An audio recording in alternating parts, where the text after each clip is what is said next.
బీసీలు 42% రిజర్వేషన్ ఖచ్చితంగా సాధించుకోవాలని ఆ దిశగానే మా పోరాటమని సతీష్ యాదవ్ పిలుపునిచ్చారు.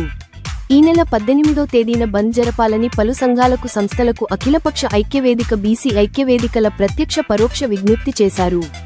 అగ్రవర్ణ నాయకుల రాజకీయ క్రీడతో ఆగిపోయిన 42% బీసీ రిజర్వేషన్లను సాధించే దిశగా ఈ నెల 18వ తేదీన బీసీ జేఏసీ తలపెట్టిన బంద్ను విజయవంతం చేయాలని ఈ రోజు టీజీఆర్టీసీ డిపో మేనేజర్ కార్మికులను మరియు అందుబాటులో ఉన్న పలు సంఘాలు ప్రైవేట్ కాలేజీలు, స్కూలు వర్తక సంఘం క్లాత్ షోరూం, బులియన్ మార్కెట్ స్వర్ణకారుల సంఘం చికెన్ సెంటర్స్, టెంట్ హౌస్ సంఘాలను ప్రత్యక్షంగా కలిసి బంద్కు సహకరించాలని కోరడం జరిగింది.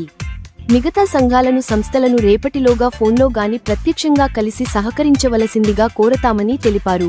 ఈ సందర్భంగా సతీష్ యాదవ్ మాట్లాడుతూ మేము ఎంత మాకు అంతా అనే విధానంతో ఎవరికీ నష్టం కాకుండా మా హక్కులను సాధించుకుంటామని మాకు అందరూ సహకరించాలని కోరారు.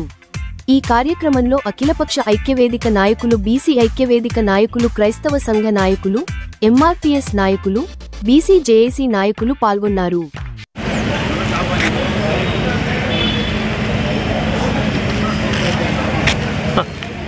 సారి 18 తారీఖు శనివారం బంద్ ఉంది. బీసీ 42% రిజర్వేషన్ కోసం బంద్ ప్రకటించారు.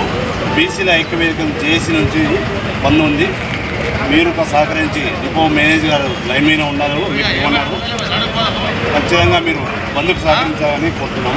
మా రిజర్వేషన్ 42% మాకు రావాలని పోరాటం, బంద్కు సహకరించాలని.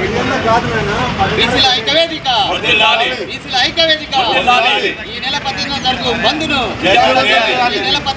బంద్ను జై బీసీ.